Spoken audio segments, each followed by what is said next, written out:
Hello friends, আসসালামু আলাইকুম। সবাই কেমন আছেন? আমরা আলহামদুলিল্লাহ ভালো আছি। নতুন একটি ব্লগ দেখার সবাইকে আমন্ত্রণ জানাচ্ছি। আজকে এখানে আমি চিকেন বার্গার কাবাব বানাবো, সেটার রেসিপিটাই আপনাদের সাথে শেয়ার করছি। তাহলে আর দেরি নয়, চলুন তাহলে দেখি কিভাবে কাবাবের বার্গার বানাতে হয়। তো এখানে আমি চিকেন নিয়েছি, একটা চিকেনের অর্ধেক নিয়েছি, তার থেকে একটু কিছুটা কম। তো চিকেনের মধ্যে আমি সব কিছু হাফ চামচ করে দিয়েছি।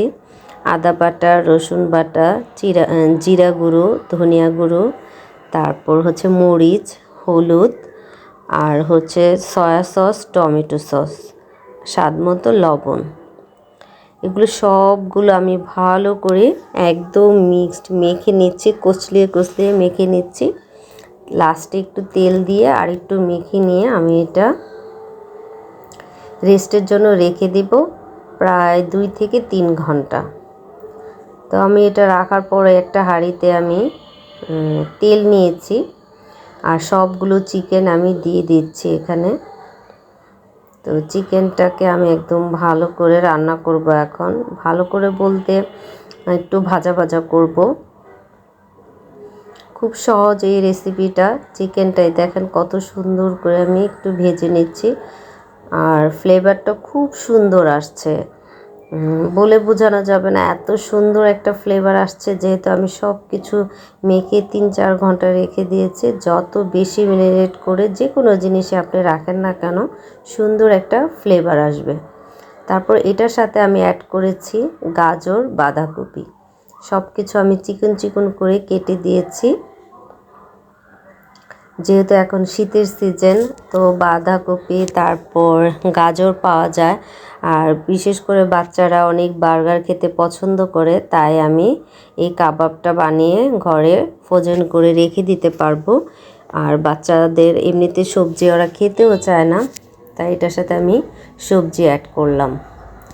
খুবই সুস্বাদু একটা হেলদি খাবার, ভালো লাগবে সবারই খেতে। তা আমি এখানে গাজর আর বাঁধাকপি দিয়ে একদম নরম হয়ে আসছে, তারপর আমি এটার সাথে 2টা বড় পেঁয়াজ অ্যাড করেছি। এখন এই পেঁয়াজ দিয়ে পেঁয়াজ দিয়ে আমি আর একটু ভেজে নেব। তারপর ভাজা ভাজা হয়ে গেলে নামিয়ে ফেলবো। তো এটার সাথে আমি ধনিয়া পাতা অ্যাড করে ফেলবো। তো এটা নামিয়ে রেখেছি, আর অন্য একটা বলে আমি এখানে পাউরুটি নিয়েছি। তো এখানে আমি এখানে 4-5টা পাউরুটির পিস ভিজিয়ে রেখে দেব প্রায় 3 থেকে 4 মিনিট। তো রেখে দিলে এগুলো একদম নরম হয়ে যাবে। তো নরম হয়ে গেলে আমি ভালো করে একদম চিপে নিব, যাতে একটু পানি না থাকে। সবগুলো পাউরুটি চিপে নিতে হবে, পানি থাকলে দেখা যায় কাবাবের মধ্যে একদম পানি পানি লাগবে। তো একদম চিপে নেবেন। সবগুলো আমি চিপে পানি বের করে এখন আমি একদম ভালো করে মেখে নিব। তো এটা একটু গরম ছিল, আমি গরম গরম মিক্সড করছি। তো আপনারা এভাবে একটু ঠান্ডা করবেন। আমার বাচ্চারা অনেক বিরক্ত করছে, তাই আমি ঝটপট বানানোর চেষ্টা করছি। তো অনেক গরম ছিল, আপনারা একটু ঠান্ডা করে নেবেন, একদম ভালো করে মিক্সড করে নেবেন। তো এটা যতটা একদম মেখে নেবেন ততই সফট হবে এবং খেতেও ভালো লাগবে। পাউরুটিগুলো একদম যেন একটু কিছু, এমনিতে ভিজালে পাউরুটি নরম হয়ে যায়, তারপর আপনারা একদম ভালো করে মিহি করে নেবেন। আর আমি এখানে গোল গোল করে কাবাবের মতো শেপ দিব, আর সেটা একদম মথে মথে নিতে হবে, না হলে ভেঙে যাবে। একদম চেপে চেপে কাবাবের শেপটা আপনারা দিবেন। প্রত্যেকটা একদম চেপে চেপে আমার বানানো শেষ। আমি সুন্দর করে এই যে দেখেন অনেক সুন্দর হয়েছে।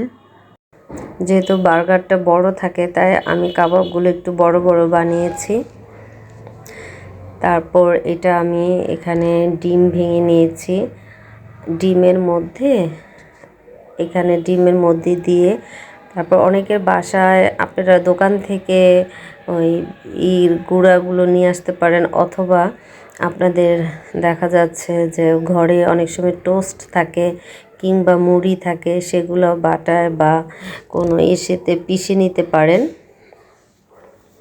তো পিষে নিয়ে সেটা ডিম দিয়ে আর ওটার মধ্যে দিবেন বিস্কিটের গুঁড়া বা মুড়ির গুঁড়ার মধ্যে দিয়ে সুন্দর করে উঠিয়ে নিতে পারবেন। এই যে আমি দিচ্ছি, দেখেন কত সুন্দর করে, মানে ঘরে যেটা আছে সেটা দিয়ে আপনারা সুন্দর করে বার্গার বানাতে পারবেন এবং কাবাব বানাতে পারবেন। বার্গার কাবাব অনেক মজা, অনেক টেস্ট, এটা সবাই খুব পছন্দ করবে। আপনার কিমা করার ঝামেলা থাকলো না, তারপর এমনিতে দেখা যায় ব্লেন্ড করার ঝামেলা নেই। বাচ্চারাও যেহেতু চিকেন পছন্দ করে। এই যে আমার সবগুলো বানানো শেষ, এগুলো আমি ফ্রিজে রেখে দেব। আর আপনারা যখনই খাবেন হয়তো বা 1 ঘন্টা আগে বের করে রাখবেন, বের করে তারপর। আর এগুলো আমি বেশি ডুবো তেলে ফ্রাই করব না, আমি অল্প তেলে ফ্রাইটা করে ফেলবো। দেখেন কত সুন্দর করে ফ্রাই করছি, খুবই টেস্ট। আপনারা একবার বাসায় অবশ্যই বানাবেন এবং বানিয়ে খেয়ে আমাকে কমেন্ট করে জানাবেন। তো আমার এই রেসিপিটা যদি আপনাদের ভালো লেগে থাকে তাহলে অবশ্যই আমাকে একটা কমেন্ট করবেন। আর যারা আমার চ্যানেলটাকে সাবস্ক্রাইব করেছেন তাদেরকে অসংখ্য ধন্যবাদ। আর যারা এখনও করেননি প্লিজ আমার চ্যানেলটাকে সাবস্ক্রাইব করে দিবেন।